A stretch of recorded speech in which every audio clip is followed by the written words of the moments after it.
Hello hi नमस्कार। वक्त हो चला है जागरण खबरनामा सुनने का। आज तारीख है 19 जून की और दिन है सोमवार का। चलिए आपको बताते हैं आज दिन भर की तमाम बड़ी खबरें, लेकिन उससे पहले फटाफट सुर्खियों पर नजर डाल लेते हैं। आईपीएस रवि सिन्हा रॉ के चीफ बने, 30 जून को चार्ज लेंगे। उनका कार्यकाल 2 साल का रहेगा। यूपी बिहार में हीट वेव से राहत मिलेगी। 10 राज्यों में बारिश के अलर्ट हैं। वहीं असम में बाढ़ से 142 गांव डूब चुके हैं।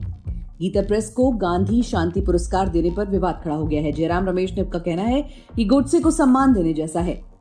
हिमाचल में बिपरजॉय तूफान का असर है। 5 जिलों में रात 8 बजे तक भारी बारिश का ऑरेंज अलर्ट है। वहीं इजराइल की बात करें तो इजराइल कमाल करने वाला है। यूरोप और एशिया के बीच 254 किलोमीटर का फाइब्रिक ऑप्टिक केबल लिंक का निर्माण करने जा रहा है। चीन की अमेरिका को 2 टूक, कहा खुलकर ताइवान स्वतंत्रता का विरोध करें, सहयोग या संघर्ष में से एक को चुनें।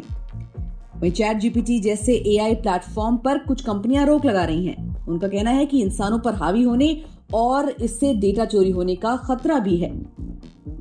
वहीं जेईई एडवांस्ड परीक्षा का रिजल्ट जारी हो गया है, जिसमें हैदराबाद के वीसी रेड्डी ने टॉप किया है। रश्मिका मंदाना के साथ 80 लाख की ठगी हुई है। सालों से उनकी मैनेजर ही उनके पैसे चुरा रही थी। वहीं भवानी देवी ने इतिहास रच दिया है। दरअसल उन्होंने एशियन फेसिंग चैंपियनशिप में मेडल जीतने वाली पहली भारतीय बन गई हैं। तो चलिए अब खबरें विस्तार से सुन लीजिए। छत्तीसगढ़ कैडर के सीनियर आईपीएस अधिकारी रवि सिन्हा को भारत की खुफिया एजेंसी रॉ का नया चीफ नियुक्त किया गया है। मौजूदा रॉ चीफ सामंत कुमार गोयल का कार्यकाल 30 जून को समाप्त हो रहा है, जिसके बाद रवि कार्यभार संभालेंगे। 1988 बैच के आईपीएस अधिकारी रवि सिन्हा 2 साल तक इस पद पर रहेंगे। अभी वो कैबिनेट सचिवालय में स्पेशल सेक्रेटरी के पद पर कार्यरत हैं। रवि सिन्हा अब बिहार के भोजपुर जिले से ताल्लुक रखते हैं। उन्होंने दिल्ली के सेंट स्टीफेंस कॉलेज से पढ़ाई की है।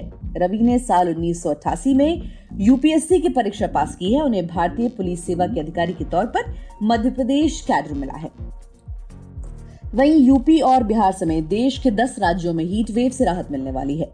मौसम विभाग ने बिहार, मध्य प्रदेश और उत्तर प्रदेश, राजस्थान, गुजरात में बारिश का अलर्ट जारी किया है। आईएमडी के डायरेक्टर मृत्युंजय महापात्रा ने बताया कि मॉनसून पश्चिम बंगाल, झारखंड और बिहार के आसपास के क्षेत्र की ओर बढ़ गया है। अगले 2 दिन इन राज्यों में बारिश की संभावना है। असम में ब्रह्मपुत्र नदी उफान पर है, जिससे बाढ़ की स्थिति बन रही है। 33,000 से ज्यादा लोग इससे प्रभावित हुए हैं। असम राज्य आपदा प्रबंधन प्राधिकरण के मुताबिक बाढ़ के चलते 142 गांवों में पानी भर गया। पूरे असम में 1500 हेक्टेयर से ज्यादा फसल को नुकसान हुआ है। मौसम विभाग ने राज्य में रेड अलर्ट जारी किया है और गुरुवार तक असम के कई जिलों में बहुत भारी बारिश की संभावना जताई है। सिक्किम में भी बारिश हो रही है। वहीं केंद्र सरकार ने 2021 का गांधी शांति पुरस्कार गीता प्रेस को देने की घोषणा की है। इस पर कांग्रेस महासचिव जयराम रमेश ने सोमवार को ट्वीट कर कहा है कि केंद्र सरकार का ये फैसला सावरकर और नाथूराम गोडसे को सम्मान देने जैसा है। जयराम रमेश के बयान पर भाजपा सांसद और पूर्व केंद्रीय मंत्री रविशंकर प्रसाद ने कहा, ये राहुल गांधी के सलाहकार का बयान है। इनसे उम्मीद भी क्या कर सकते हैं। इन लोगों ने राम मंदिर निर्माण में रोड़े अटकाए, 3 तलाक कानून का विरोध किया। इससे ज्यादा शर्मनाक और क्या हो सकता है। पूरे देश को इनका विरोध करना चाहिए। गीता प्रेस गांधी शांति पुरस्कार को तो स्वीकार करेगा, लेकिन 1 करोड़ की सम्मान राशि नहीं लेगा। गीता प्रेस के बोर्ड ने सोमवार को यह ऐलान किया। केंद्र सरकार ने 18 जून को गीता प्रेस को 2021 का गांधी शांति पुरस्कार देने की घोषणा की थी। वहीं हिमाचल प्रदेश में चक्रवाती तूफान बिपरजॉय का असर नजर आने लगा है।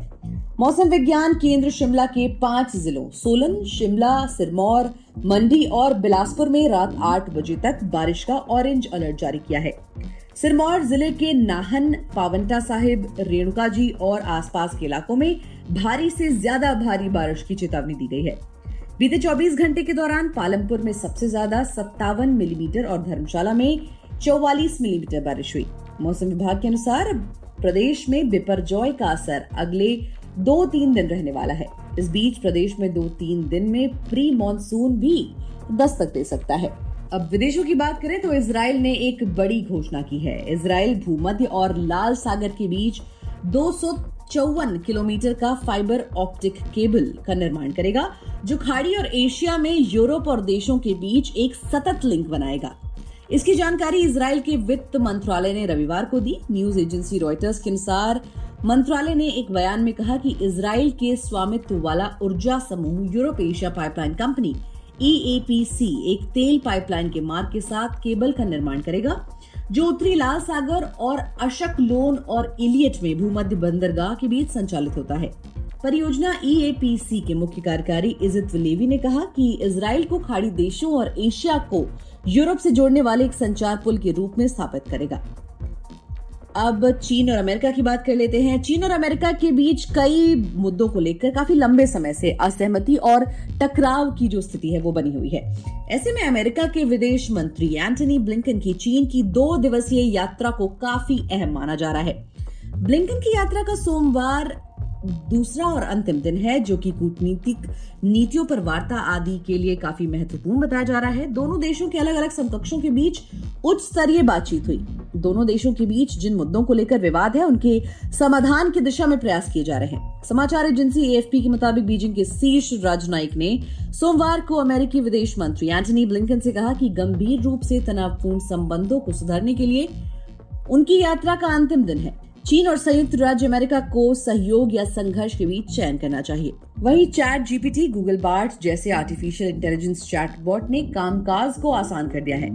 ये खर्च और समय बचाने के लिए भी आकर्षक मददगार साबित हो रहे हैं। इसके बावजूद भी चीन, रूस, ईरान जैसे देश और यहाँ तक कि कई मल्टीनेशनल कंपनियां भी इनके इस्तेमाल पर अब प्रतिबंध लगाना चाहती हैं या इसे सीमित स्तर पर ही उपयोग करने की अनुमति देना चाहती हैं। इसकी सबसे बड़ी वजह यह है कि AI पर निर्भरता आगे चलकर इंसानों पर भारी पड़ने का जोखिम है। निजी जानकारी और निजी टेक्निकल खासियतों के लीक या चुराए जाने का भी खतरा है। साथ ही AI से नौकरियों के कम होने का भी जोखिम है। वहीं भारतीय प्रौद्योगिकी संस्थान ने रविवार को JEE एडवांस 2023 के नतीजे जारी कर दिए। हैदराबाद जोन के ववीला चिदविलास रेड्डी ने 360 में से 341 अंकों के साथ टॉप किया। इसी तरह लड़कियों ने हैदराबाद IT के नयन कांति नागा भव्य की श्री सबसे आगे रहीं। उन्हें 360 में से 298 नंबर मिले हैं। इस साल JEE एडवांस की परीक्षा में 1,83,072 स्टूडेंट्स में से 34,773 ने क्वालिफाई किया। इनमें 36,204 लड़के और 7,509 लड़कियां शामिल हैं। इस बार आप कई एग्जामों में देखेंगे तो आपको साउथ का दबदबा ज्यादा दिखेगा। जैसे नीट एग्जाम में भी साउथ की एक लड़की ने टॉप किया था, इसी तरह आप JEE एडवांस में भी एक साउथ की हैदराबाद की लड़की ने ही टॉप किया है। अब मनोरंजन जगत की बात करें तो साउथ एक्ट्रेस रश्मिका मंदाना जल्द ही रणबीर कपूर के साथ एनिमल मूवी में नजर आने वाली हैं। इसी बीच हाल ही में एक और खबर आई है कि उनके साथ 80 लाख रुपए की ठगी हो चुकी है। उनके साथ ठगी करने वाला शख्स कोई और नहीं बल्कि उनकी अपनी मैनेजर है। जैसे ही रश्मिका को इस ठगी के बारे में पता चला, रश्मिका ने उसे नौकरी से तुरंत बाहर निकाल दिया। हालांकि अभी तक रश्मिका की तरफ से इस खबर पर कोई रिएक्शन नहीं आया है। रिपोर्ट के मुताबिक कथित तौर पर मैनेजर ने रश्मिका से 80 लाख रुपए की ठगी की है। ये जानते हुए रश्मिका बेहद नाराज हुई और उन्होंने तुरंत मैनेजर को नौकरी से बाहर निकाल दिया। जानकारी के अनुसार मैनेजर काफी लंबी समय से रश्मिका मंदाना के साथ जुड़ी हुई थी और एक्ट्रेस की जानकारी के बिना धीरे धीरे पैसे चुरा रही थी। अब खेल जगत पर नजर डालें तो भारत की स्टार फेंसर भवानी देवी ने सोमवार को चीन की वुक्सी में एशियन फेंसिंग चैंपियनशिप की वुमेन्स सेबर इवेंट में सेमीफाइनल में जगह बनाकर इतिहास रच दिया। भवानी देवी ने सेमीफाइनल में पहुंचकर चैंपियनशिप में भारत के लिए पहला पदक पक्का कर लिया। भवानी देवी ने क्वार्टर फाइनल में मौजूदा वर्ल्ड चैंपियन जापान की मिसाकी एमिउरा को 15-10 से हराकर इतिहास रच दिया। मिसाकी ने काहिरा में खेले गए वर्ल्ड फेंसिंग चैंपियनशिप 2022 में विमेन्स के सेबर इवेंट में गोल्ड मेडल जीता था। सेमीफाइनल में उनकी भिड़ंत उज्बेकिस्तान की जिनाब डिएबेकोवा से होगी। इसी के साथ आज के लिए फिलहाल इतना ही। देश और दुनिया की बाकी खबरों को जानने के लिए सुनते रहिए जागरण खबरनामा।